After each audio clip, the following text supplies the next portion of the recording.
Hey guys, welcome back to Lipstick Fridays, where I wear lipstick and talk about feminism. Today, I am going to be talking about social inequality. So, social inequality is the existence of unequal opportunities and rewards for different social positions or statuses within a different group or society.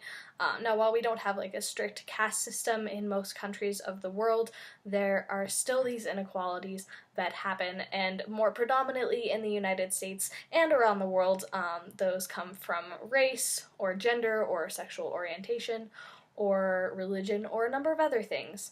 But today I'm going to be focusing on gender social inequality.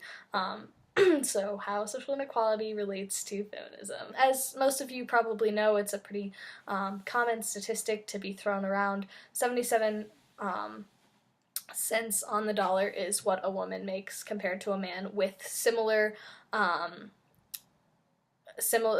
qualifications. So someone having more or less the same exact resume making 77 cents to that man's dollar. So obviously that's not where we want things to be. Obviously we want 100%, 100%.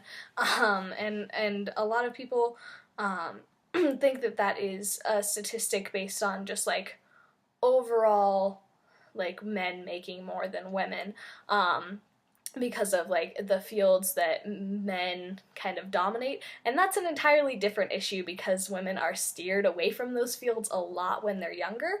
But that this is the economic inequality between two people, man and a woman, who have similar qualifications doing the same job. Another issue with this social inequality is that women who do work are expected to do the tasks at home that they would normally do even if they didn't work. So if two people are married and let's say they work at the same company, the same hours, doing the same job, which is pretty common because a lot of people meet their spouses at work. So let's say they have two kids, and the kids are old enough to be in elementary school.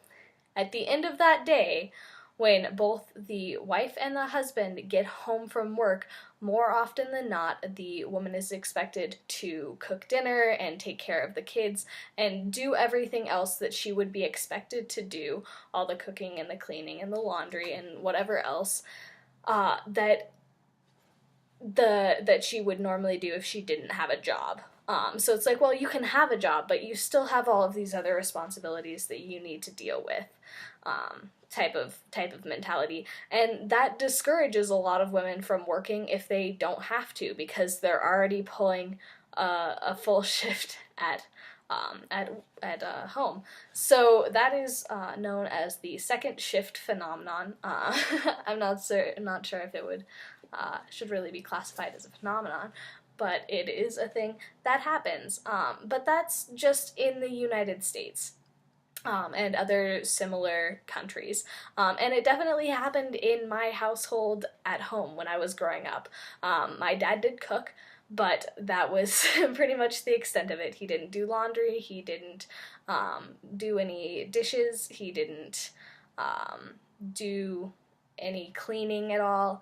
Outside of the US and other similar countries, it's much worse. Globally, according to the UN, 66% of the world's work is done by women, but they only make 10% of the world's income and own 1% of the world's property.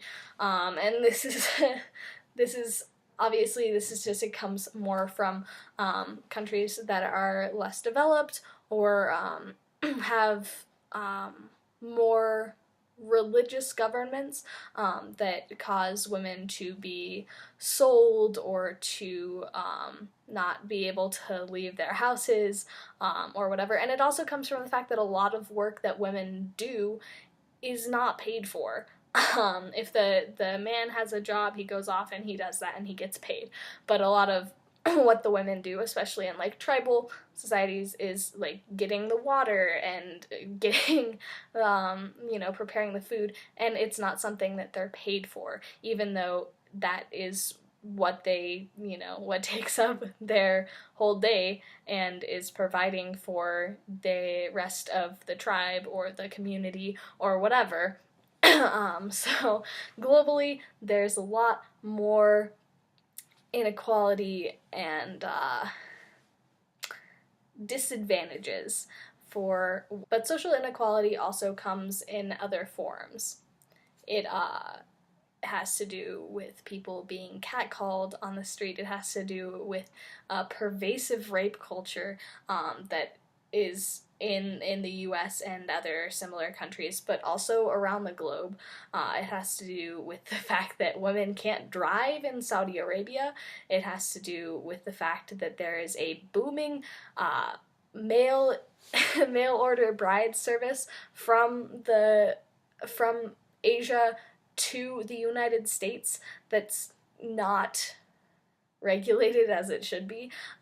It's the reason why women and young girls are trafficked, and it goes a lot deeper than just being paid 77 cents on the dollar. Also, the example that I mentioned of the woman and the man working together is a reference to working in the same job and coming home and the woman having to do a double shift. Comes from a talk by Chimamanda Adichie. It's a TED Talk. It's really great. I'll have it linked below. All right, bye.